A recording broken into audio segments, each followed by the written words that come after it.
presentation that was given to parents last Thursday. My name is Laurel Goicolea. I'm the lead college counselor here at St. Francis, and I'll be going through the same presentation for us tonight, or today, this morning.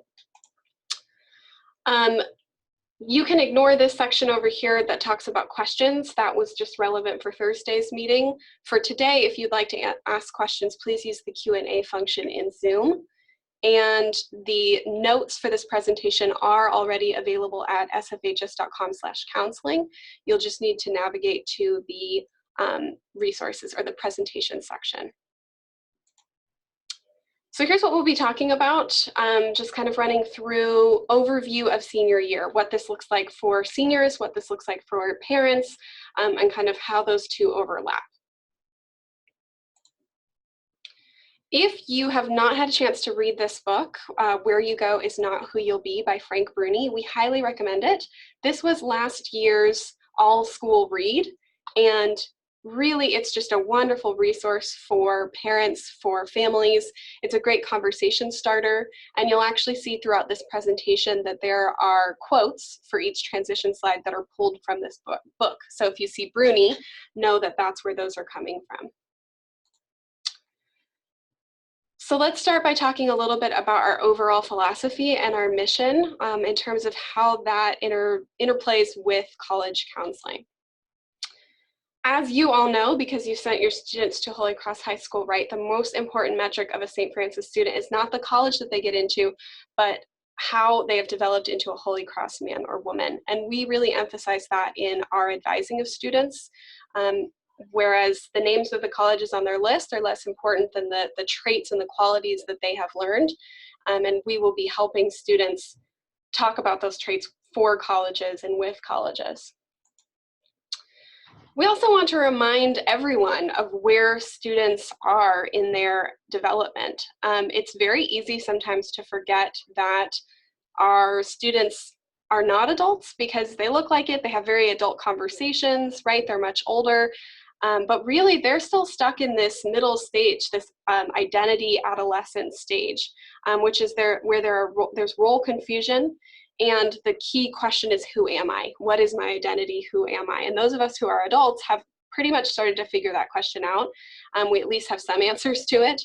But students really have hardly asked themselves that up to this point, up to adolescence. And that can have a pretty big impact on college. So there is an article that is already uploaded to the St. Francis website. It's called The Effects of the College Admission Process on Adolescent Development. It's a quick 4-page article. It's nothing too long. It's really 3.5 pages actually. But a few really key quotes from it, I think, is this first, that one nagging question lies at the developmental center of these young people in the adolescent stage. What if I come out of this college process a loser? Because this is such a win-loss scenario, and students don't see it as a win or a loss. They see themselves as a winner or a loser. It really can have a big impact on their identity and as who they see themselves as, instead of just having an impact on something that has happened to them. So who I am gets intermingled with who I could or should be as determined by this college, not as determined by me. And so it's really important in these college conversations to remember that they don't have the full brain development as the rest of us, and that it is often really difficult for students to separate the college and the results from their actual key identity. And we certainly don't want that to be the case. We want them to feel confident about who they are, not because of what a college says about that applicant. So our commitment as counselors is to make sure that we stay true to our Holy Cross values and remain mindful of those developmental needs, mindful of that adolescence. We will find the best match based on your students' academic goals and personal goals, and we always try to empower your students to take ownership of the process and to find their responsibility and to really feel like they're in charge of this. So now on to what we actually do kind of in our advising program. This has been going on for the last really 3 years. Even in freshman year, there was a little bit of academic guidance that did have some college conversations tied to it. But since your student moved to a college and guidance counselor at their sophomore year, we've been really working on kind of college guidance throughout the last sophomore, junior, and now senior years.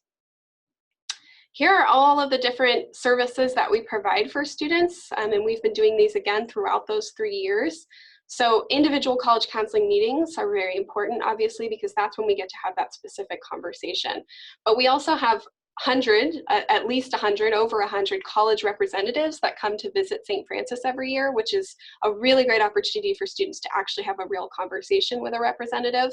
We have mini college fairs going on all the time. We have actually a Jesuit fair coming up on the 11th, an out-of-state fair coming up on the 20th. So lots of opportunities for students to get information straight from the source, from the colleges. We have evening and summer workshops. You may have come to the junior workshop last spring. There were some summer workshops that I led with students to talk about essay writing. We have application workshops, which would typically be during collaboration or lunch for students to drop by and get their applications checked. Typically that's going to be the UC application and the CSU application. We have classroom advising, where we'll go into a classroom and give a presentation, weekly newsletters. There will be weekly student newsletters, and then monthly to semi-monthly. They may be slightly quicker than monthly as we get deeper into the admission cycle.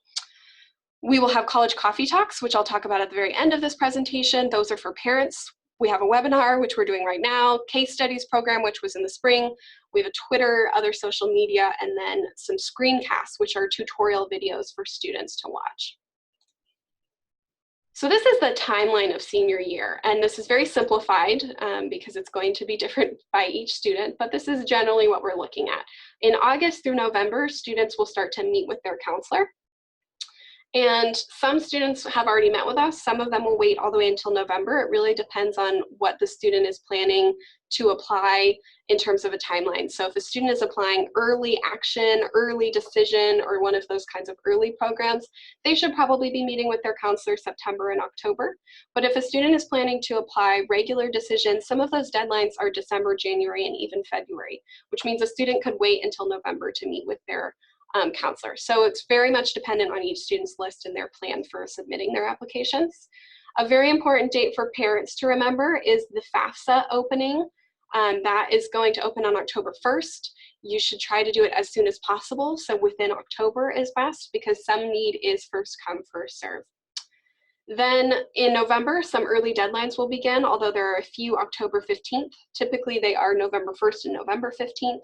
Although that's going to vary at every college. So it's very important that students check the college's website to make sure that they're getting the correct deadline.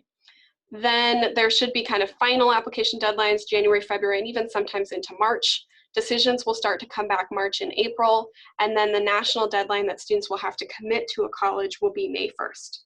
So there's also kind of throughout November, December, January, February, and even into March, a lot more of the scholarship applications coming out. So the best plan that simplifies the process for students is to try to complete their college applications before November or by mid-November, and then to sort of switch focus and start focusing on scholarship applications. We always emphasize matches that matter, and so we want to kind of go over some of the language that we use. We always talk about matches. So there's qualitative matches and quantitative matches. A qualitative match is all of the stuff that a student wants out of their four-year experience. What kind of culture is there? Where is the college? What size is it? How many programs do they have? How many extracurricular programs do they have? What's their graduation rate? So all of those kind of qualities that maybe aren't measurable as much, but a student's looking for in terms of their experience. Then we talk to them about quantitative matches, and the quantitative match is where we'll talk about a reach school, a match school, or target is another word for that, and then a confident match school or a likely school. This is also what used to be called a safety. If you use the term safety at home, we really encourage you to stop using that language because no one likes to go to their safety, right? It's not the greatest term.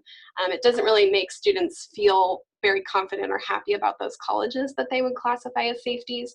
So we encourage everyone to get rid of that word, no more safety in the language.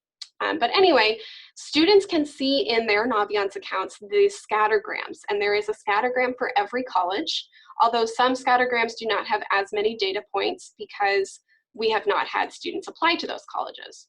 For the most part, though, we have pretty good data, and you'll see a graph that looks something like this for a lot of the colleges. Only students can see this in the student view, so if you are logging into the SFHS guest account for Naviance, you will not be able to see this. So we would definitely encourage you to log in together, to look together at these graphs so that you can kind of compare and see, is this a reach school? Is this a match school? Is this a confident match school? And the way that we categorize that would be if a student, you know, we can see kind of the trend right here of the students who are accepted.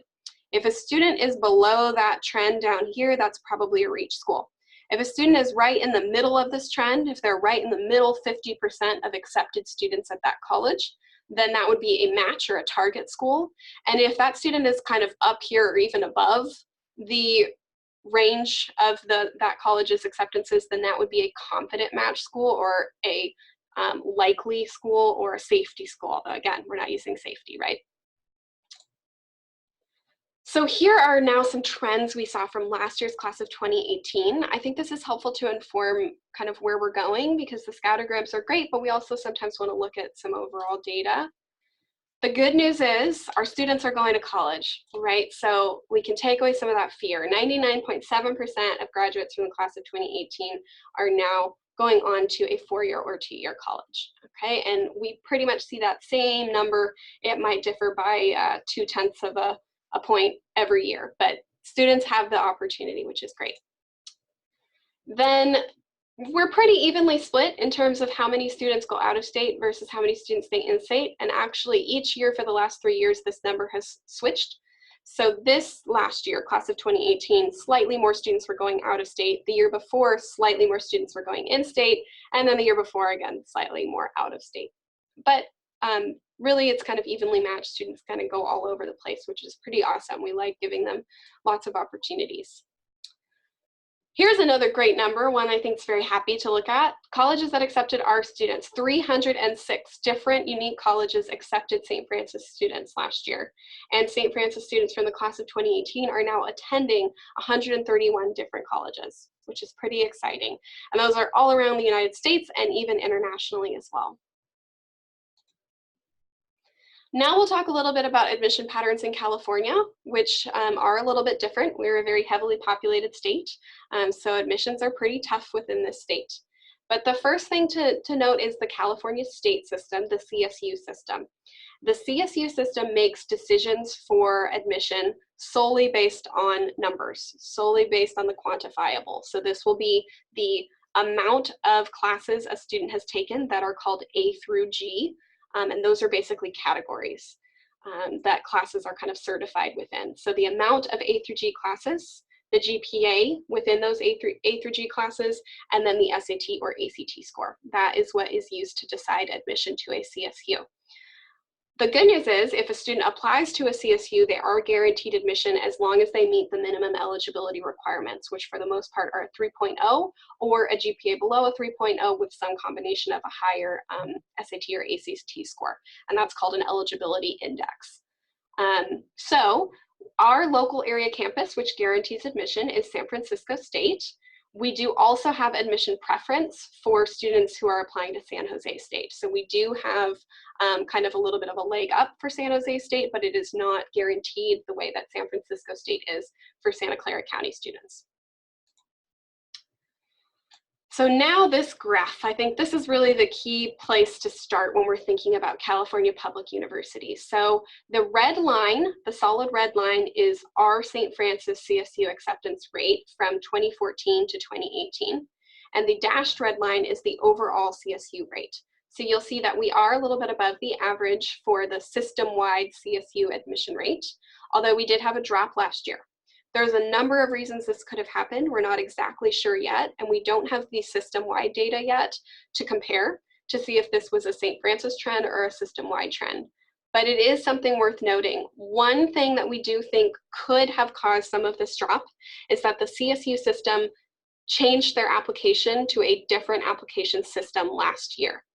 And that different application system made it easier, unfortunately, for students to kind of make mistakes and then lock themselves out of consideration.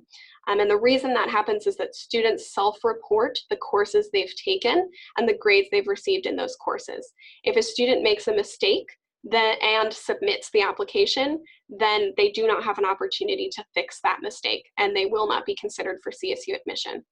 So this is why we really, really emphasize to seniors that they need to have their CSU application checked by a counselor before they hit submit. Please encourage them to do the same, because it is very easy to make a mistake for students who are not used to that kind of portal. So please, please, please tell them to see their counselor before they hit submit on the CSU application. Now, that might not have been the entire reason why we saw about a little over, a 10% drop here, but it could be part of it. So please do encourage them to see us. Then we'll look at the blue lines, which are the UC lines. So the dashed line is the system-wide UC, and the solid line is the St. Francis UC admission rate.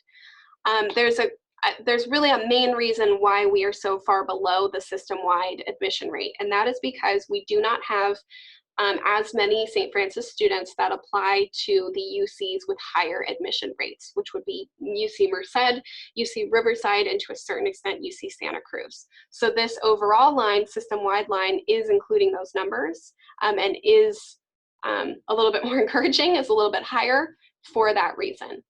So the UC as a whole has increasingly become pretty difficult for our students, but if students start to consider some of those other UC options like Merced and Riverside, they may find themselves getting this UC overall rate up a little bit. So let's look now at kind of specific colleges. This is the CSU system, and these are percentage acceptance rates for St. Francis students. This is not system-wide, this is just St. Francis students. And these are just some select campuses that St. Francis students apply to frequently.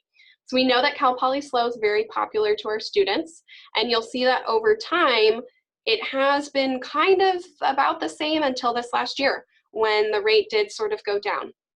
San Diego State as well was sort of the same over time and then really dropped quite a bit this last year.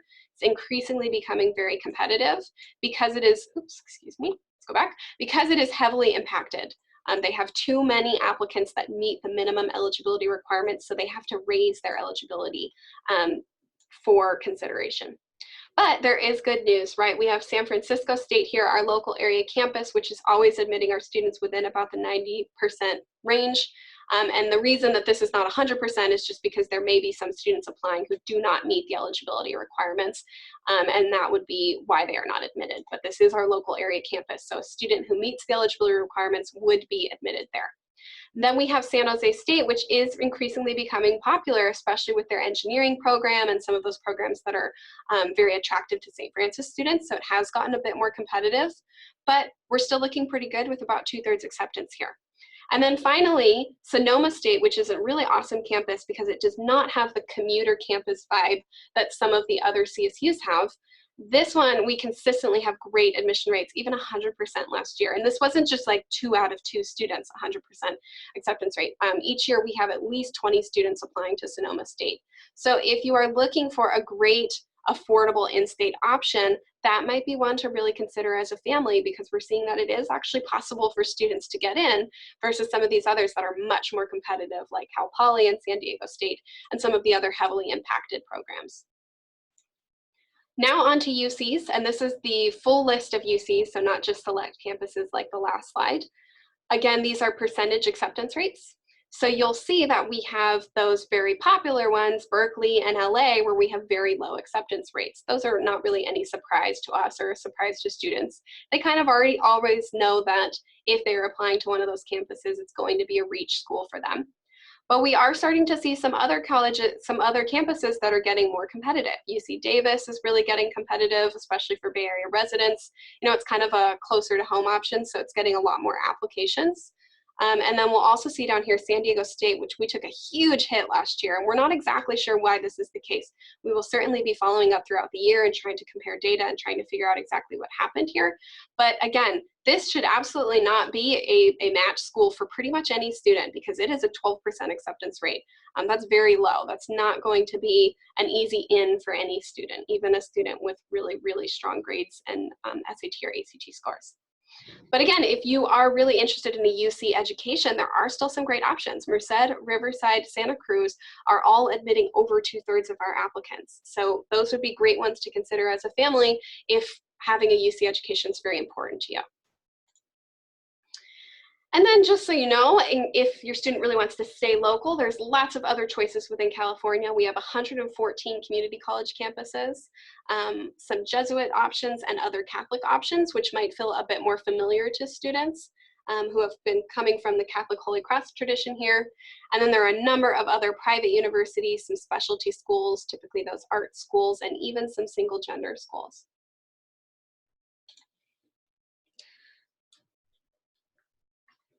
We also do have, with some of these Holy Cross colleges, kind of a special relationship because we are a Holy Cross school. In fact, Stonehill College and St. Edward's University both offer an automatic scholarship for Holy Cross high school students, which last year was $10,000 renewable for 4 years. So that's pretty awesome. We don't always get perfect consideration from everyone. Notre Dame is still going to be competitive no matter what. But overall, our admission rate at these Holy Cross colleges is almost 70%. We also have the Jesuit system of universities. I'm a proud Jesuit. Went to Loyola Marymount. All of my students on my caseload know that because I'm always trying to talk it up. But this is another great option for students who are looking for something that feels a little bit familiar to the St. Francis experience. So again, about 63% acceptance rate, which is pretty strong across this system. And of course, what's drawing this down would probably be Georgetown, which is very competitive. But overall, this is a system that makes for really great match or target schools for a lot of students at St. Francis.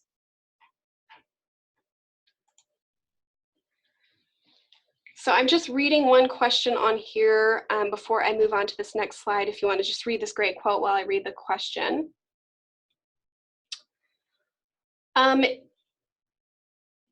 Whether public schools are having better admission rates to UC schools than private. We don't have that data. We don't have the ability to track public schools matriculation to UCs. So there's really unfortunately no way of knowing that, but really there's also just kind of no way of that having much of an impact on St. Francis students anyway, because it's already senior year. So we don't really know that comparison, but that's kind of all I can say to that point. So let's talk a little bit about the cost of college.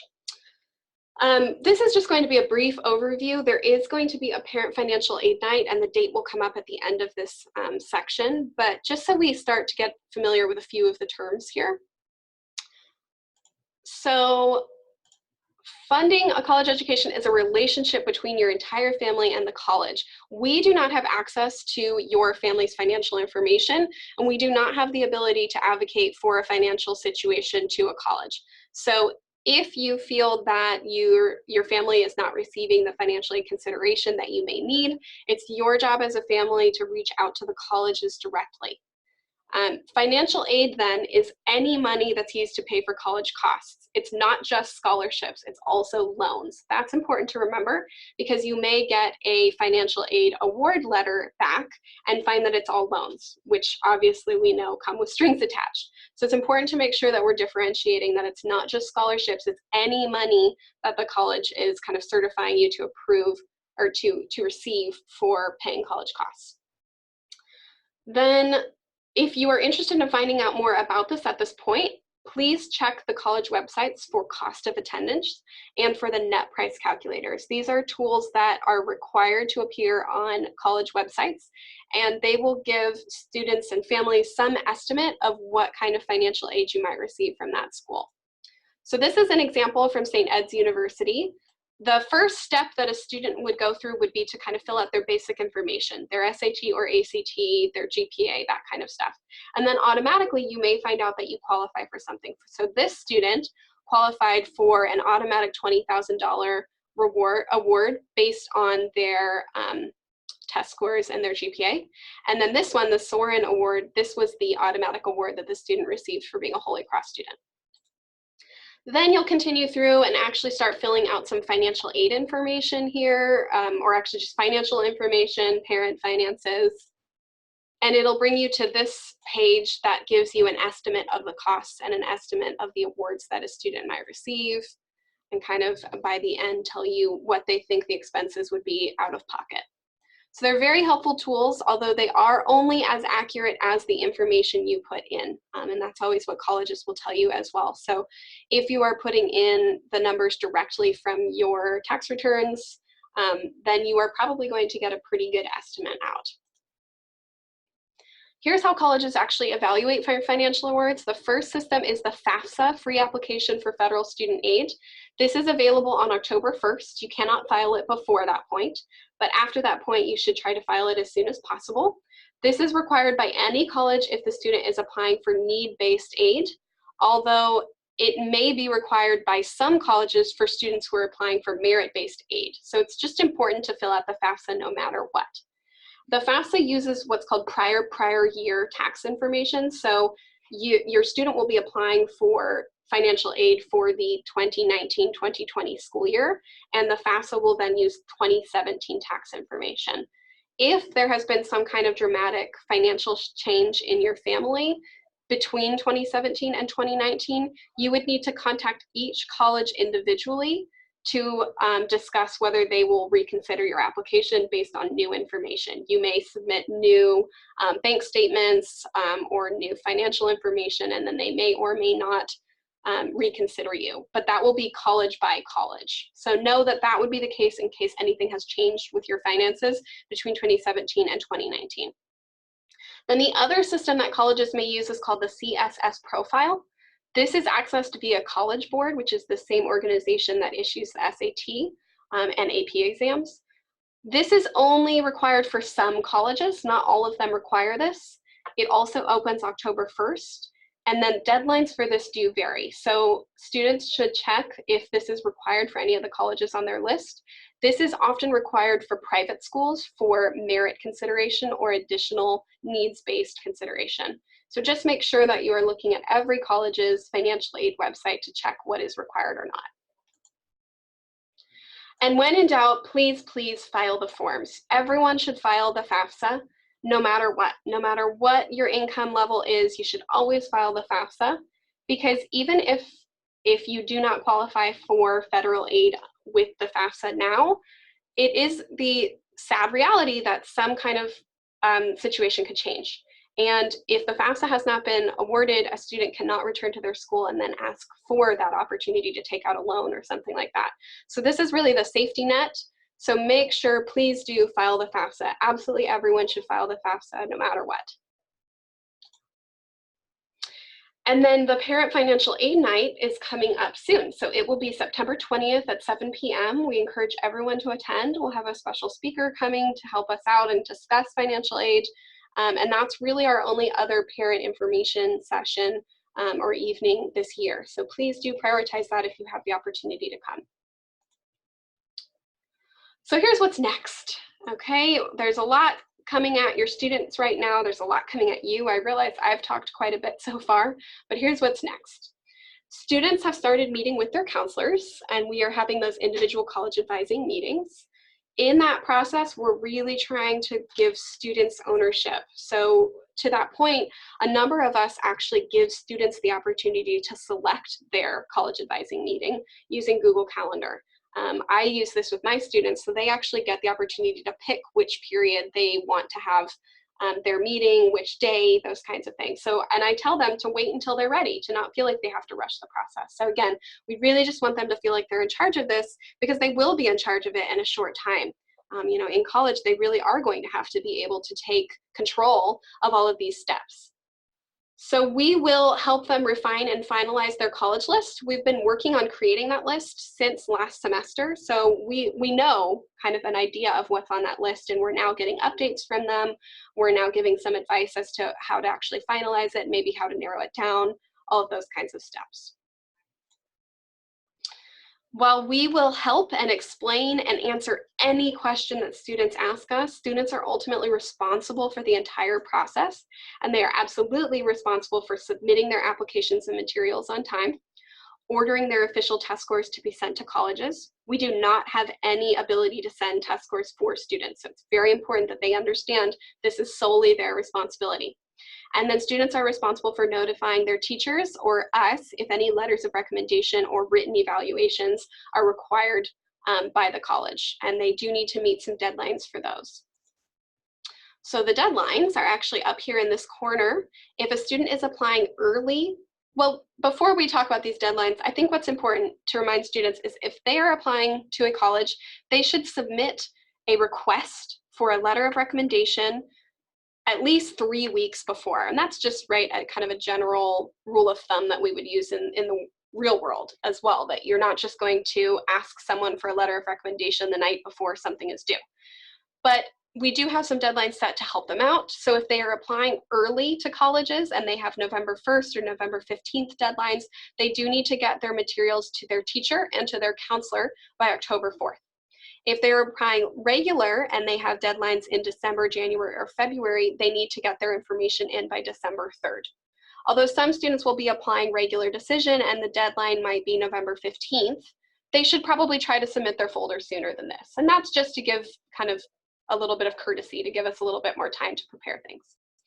But what we're seeing right here, this form is actually the cover sheet of a blue folder that students pick up in the counseling center and then return to their counselor.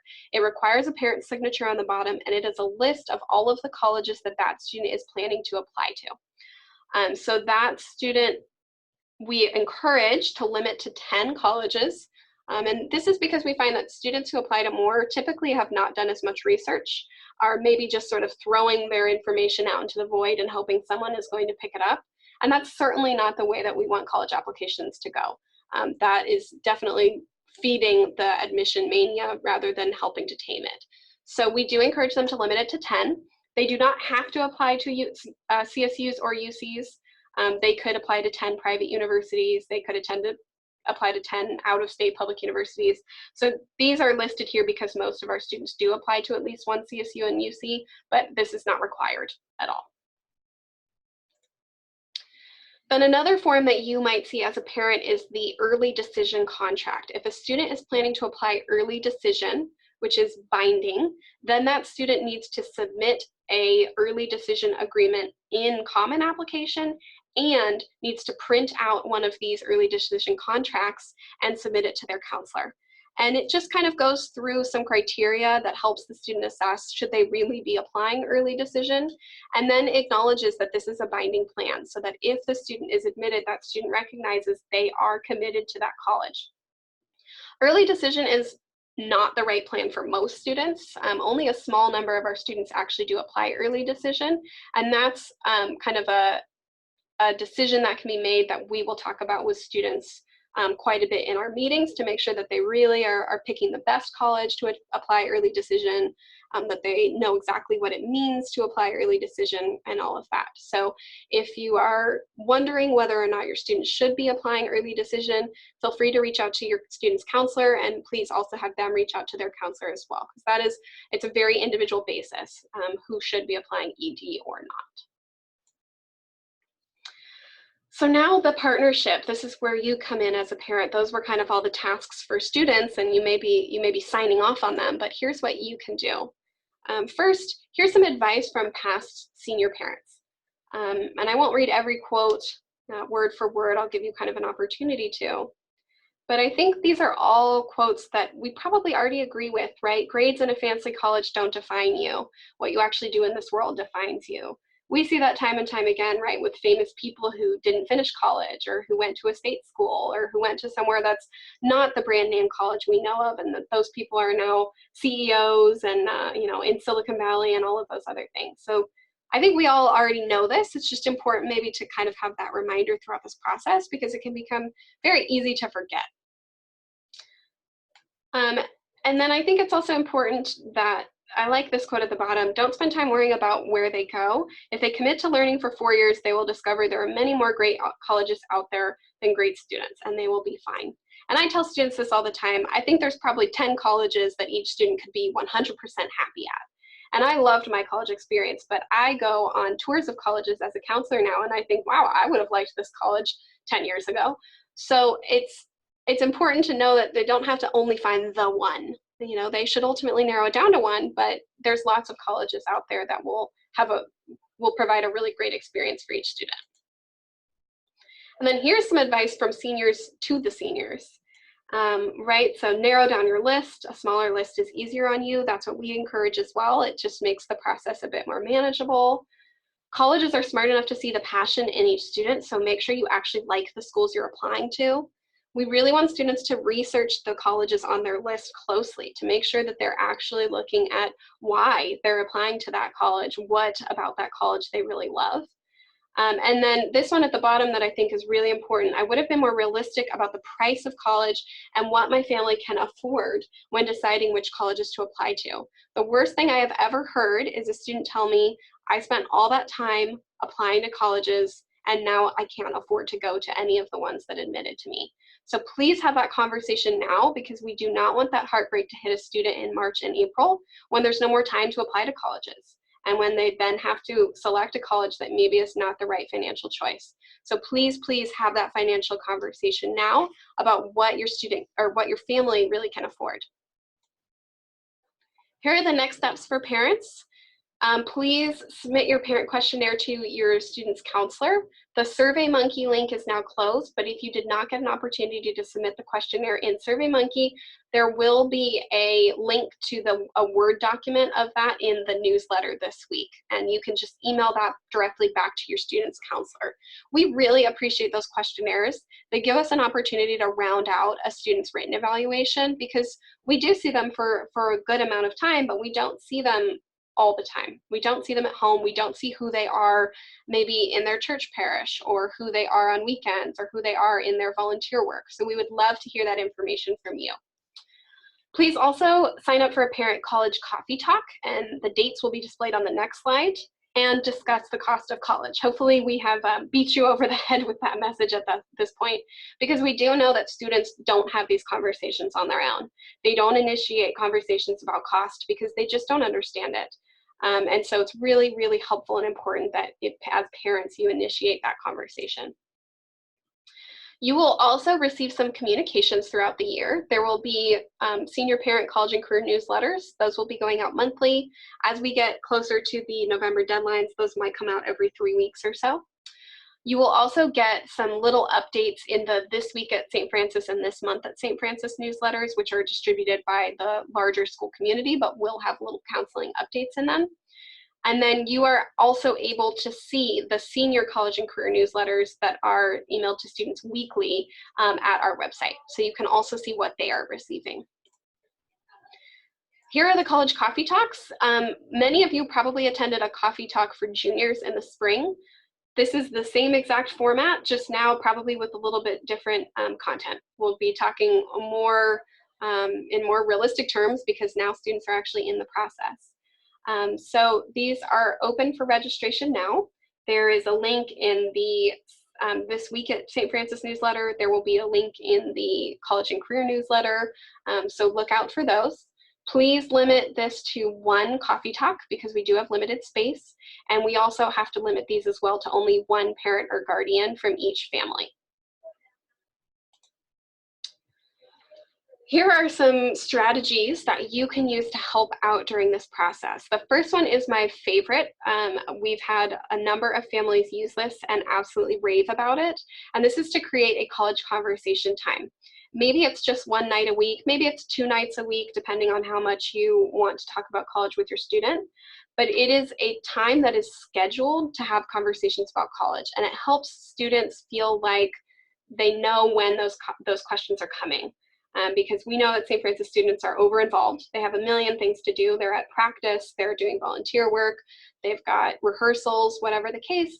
And then to come home and be in their mind thinking about homework and tomorrow and their schedule and their friends and all of those other things, and to get a college question, it might kind of hit them out of nowhere, and it makes it difficult for them. We've heard this from students. So if you create a scheduled time, it really opens up the conversation and kind of gives the student the freedom to say, okay, I know when we're going to have this. I have the forewarning of when we're going to have this conversation, and also gives you the chance to really ask all the questions that we would be wanting to. So we encourage this, make it fun, do something fun with it, like going to get coffee or boba or ice cream or whatever is fun for your student.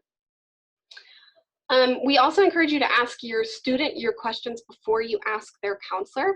We are happy to answer any question that you have, but because we want to give students ownership of this process, we want you to at least see if they have the answer first, or to encourage them to come see us, or to encourage them to write us an email and CC you on it. And we'll be happy to respond to all of you with the information, but we just again think this is a great opportunity where they can take some ownership. Again, please initiate conversations about financing college, and please continue to prioritize the importance of good character over and above college and all of those other things that are coming, as you always have done. You know, because you chose a Holy Cross education here at St. Francis, we think you're doing this anyway. Then assess your students' capacity for disappointment and prepare yourself for some possible disappointment. It's okay to feel disappointed throughout this process. There are going to maybe be denials for the very first time. And some students have never had those kinds of denials before. So just make sure that you kind of talk as parents about how you're going to help refocus, how you're going to kind of shift the focus back to those positive admissions as those denials possibly start coming in. Please as well do not create accounts for your student. I've heard lots of parents who offer to help their students by filling out all the basic data. Like, we'll fill out your address and your name and all of that. And that's really great. I mean, that's a wonderful thing to offer and is super helpful. Just please make sure you're not actually creating the account. That first stage of actually creating, kind of initiating, is again a really good opportunity for students to take ownership. Then them reaching out and asking you for help filling it out could be super helpful and is a really wonderful thing to offer. But please just do not actually create the accounts for them. And then finally, I always love suggesting this one because it just gets chuckles, but start transferring ownership of life skills. Maybe make them cook dinner one night a week. Teach them how to do things that they're going to have to do in college, like signing up for doctor appointments or dentist appointments, changing a tire, those kinds of things that they're going to need to do when they don't have you to help them. All right, so it looks like we have now reached the end of our slides. So I'll kind of leave open the question and answer section for a moment and see if we get any other questions in that I'm happy to answer.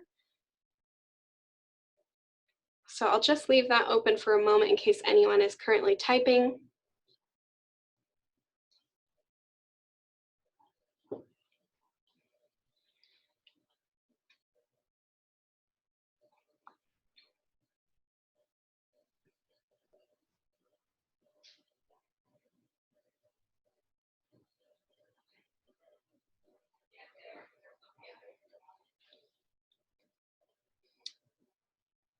All right, so I'm not seeing any questions. If any others come in, I'll try to answer them in these last few moments. But we really appreciate all of you who have tuned in today, and anyone who is watching this in its recorded form later on our website. Please know that we are here to try to help as much as we possibly can. We always want to answer your questions. We always want to answer your students' questions, and we promise to be accessible. We just want to make sure that we're always giving students the opportunity to take charge of this process. So a few quick questions. Where can you get the slides? They are at sfhs.com/counseling. You will actually have to log in with the parent credentials. So sfhs.com/counseling, and then go to the section that says presentations. Then you can download a PDF of all of the slides. You'll also be able to rewatch this webinar if you haven't gotten enough of my voice yet. Let's see what other questions we have.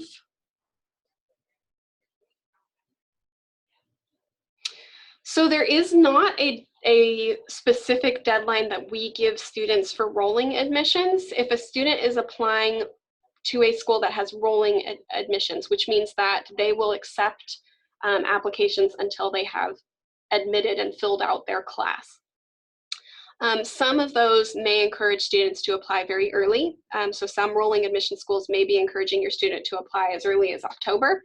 And some of them may not be pushing that as much. But if a student is hoping to apply really early, then they should just try to get the requests for their teacher letters of recommendation 3 weeks before the date that they're hoping to submit their application.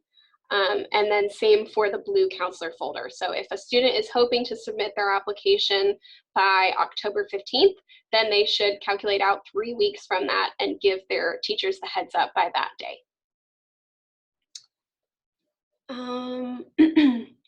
Then another great question is, when do students need to submit transcripts? So we actually submit the transcripts for students. They just need to indicate to us which colleges they are applying to, but they don't actually have to request an official transcript to be sent to their college because we do that for them through Naviance.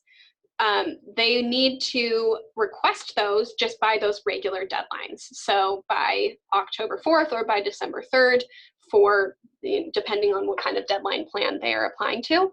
Some colleges do not require official transcripts at the point of application. Some will not require an official transcript until the student has already been admitted and has chosen to commit to that college. In that case, we again will send their official transcript to the college that they indicate they will be attending, and we'll actually do that in May. We will have a classroom presentation where we will go over that process. So we will always try to manage those transcripts in terms of needing to submit to colleges. If a student needs a transcript for another reason, perhaps for sports recruiting or scholarships or things like that, students can request official transcripts in the front office with the registrar, Robert Calcagno. They can also request them online in the student portal. So there's lots of ways for them to get an official transcript if they need it sooner. There is a guest access to Naviance, and to find the instructions for that, you can access them in the resources section on sfhs.com/counseling. But the guest access has limited functionality. So I would encourage you to look at Naviance with your student, maybe during that college conversation time, because there's a lot better functionality in the student accounts than the guest account that Naviance has set up. And then a great question here, what all does St. Francis send to a college when a student applies? This depends college by college. Some colleges do not require us to send anything because the student may be self-reporting grades and the student is self-reporting their SAT or ACT score. So for some colleges, we don't send anything. For most colleges, we will send a transcript, and the counselor will send a written evaluation, which is a combined evaluation of the student's performance throughout their 4 years.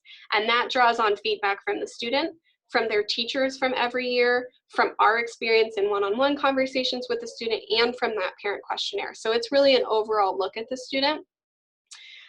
And then some of the colleges will require letters of recommendation as well. So St. Francis will send those letters of recommendation directly from the teachers that the student has requested it from.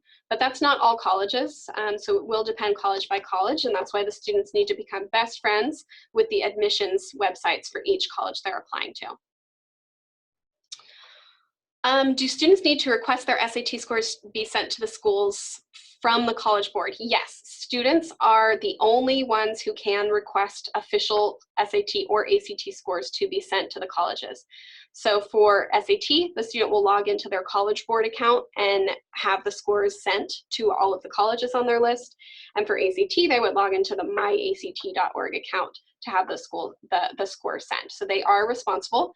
They can send their SAT scores at any time. They can send them before they have actually completed and submitted the college application, or they can complete the college application and then submit the scores, as long as they're submitting everything by the deadlines. So it can be in any order. They can send them now if they are already ready. Students have received a copy of their transcript from us during the registration day, the first day of school. If they need an additional unofficial copy of their transcript, they can always just drop by the counselor's office to pick one up. That's easy, we can print them. If they want to get an official transcript, then they would just request that through the registrar. So they should make sure that they are using a copy of their transcript when they are self-reporting their scores. That's both in Common Application, UC, CSU, and Coalition, should they apply to the Coalition exclusive schools. Great question as well. Yes, the St. Francis package that we send to colleges does include what's called a school profile, which does explain kind of our academic policies, the rigor of our classes, kind of various information that helps provide context about each student.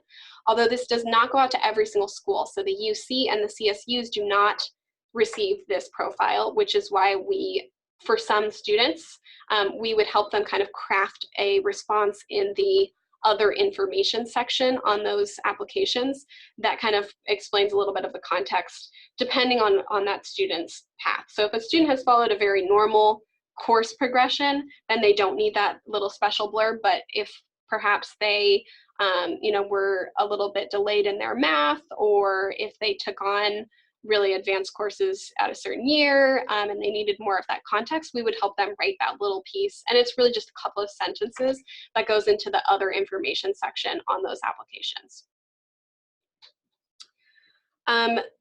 If a student has submitted a community college or outside transcript to St. Francis, then the St. Francis transcript does list the course and the grade that the student received.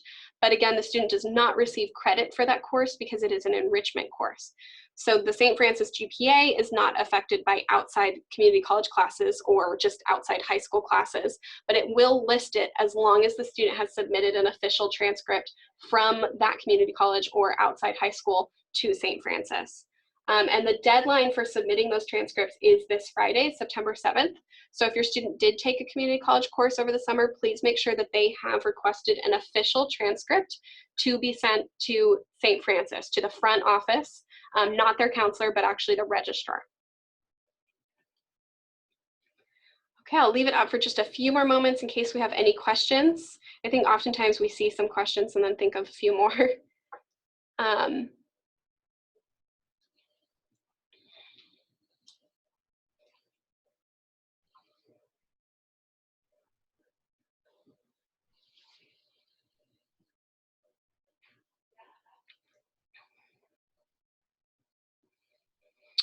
Thank you so much for all of the questions that were asked. They really help us figure out, well, what all do we need to know.